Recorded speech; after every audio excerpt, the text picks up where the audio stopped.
Halo teman-teman, kembali lagi di channel Ondelis HS. Bayangkan, saat hujan turun, kita sering merasa sejuk dan damai kan? Tapi, bagaimana jika saya katakan bahwa setiap tetes air hujan di Jakarta membawa serta musuh tak kasat mata? Musuh itu adalah mikroplastik. Baru-baru ini, Badan Riset dan Inovasi Nasional atau BRIN membuat temuan yang mengejutkan.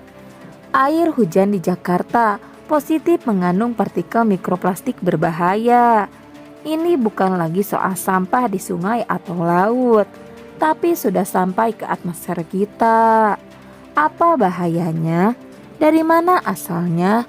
Dan bagaimana kita melindungi diri? Tonton video ini sampai habis. Menurut riset BRIN, air hujan di Jakarta membawa partikel mikroplastik dengan rata-rata sekitar 15 partikel per meter persegi per hari di kawasan pesisir. Jumlah ini mencerminkan betapa parahnya polusi plastik di ibu kota. Peneliti menyebut fenomena ini sebagai atmospheric microplastic deposition. Artinya, siklus plastik yang kita buang tidak berhenti di darat atau laut. Mereka terdegradasi, pecah menjadi potongan-potongan super kecil, terbang bersama debu dan angin, dan akhirnya dicuci oleh hujan kembali ke bumi. Jenis mikroplastik yang ditemukan pun beragam, seperti polyester dari serat pakaian sintetis, nilon, hingga polietilena. Ini membuktikan bahwa langit Jakarta adalah cerminan perilaku manusia di bawahnya. Dari sampah yang dibuang sembarangan, asap pembakaran, hingga gesekan dan kendaraan. Lalu, seberapa bahaya mikroplastik ini? Ingat, ukurannya sangat kecil, bahkan lebih halus dari debu. Inilah yang membuatnya sangat berbahaya. Ancaman kesehatan jangka panjang. Mikroplastik bisa kita hirup, dan saat air hujan jatuh, ia bisa mencemari sumber air minum.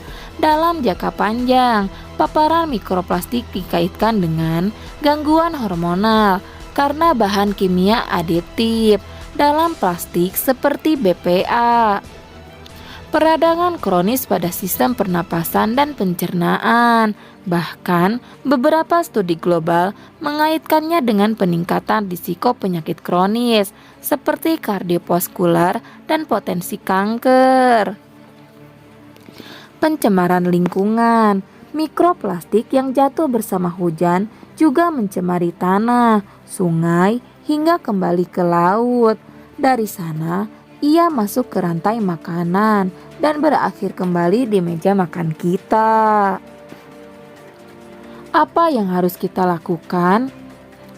Pemerintah DKI Jakarta dan BRIN sudah merespon temuan ini, tapi ini adalah masalah bersama. Setiap orang punya peran penting. Apa yang bisa kita lakukan? 1. Hindari konsumsi langsung air hujan. Para peneliti sangat menyarankan agar kita tidak mengonsumsi air hujan secara langsung tanpa filtrasi berlapis karena kandungan mikroplastik dan polutan lainnya. 2. Terapkan gaya hidup minim sampah plastik. Ini adalah akar masalahnya. Kita harus serius menerapkan 3R, reduce, reuse, dan recycle. Bawa tas belanja sendiri, gunakan tumbler, dan sebisa mungkin hindari plastik sekali pakai. 3. Dukung kebijakan pengurangan plastik, mulai dari rumah tangga, industri, hingga sektor jasa. Semua harus berkomitmen.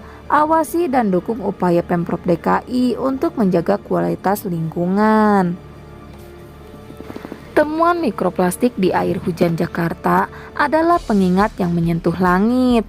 Polusi plastik sudah ada di udara yang kita hirup dan air yang kita gunakan. Ini alarm lingkungan yang harus kita dengar. Sudah saatnya kita mengubah perilaku. Mulailah dari diri sendiri. Dari hal-hal kecil, jangan biarkan plastik yang kita buang sembarangan kembali pada kita dalam bentuk yang lebih senyap dan berbahaya. Bagaimana pendapat kalian tentang temuan ini? Tulis di kolom komentar di bawah. Jangan lupa like, share video ini agar semakin banyak yang sadar, dan subscribe ke channel Onda Iris HS untuk informasi lingkungan dan sains lainnya. Sampai jumpa di video berikutnya.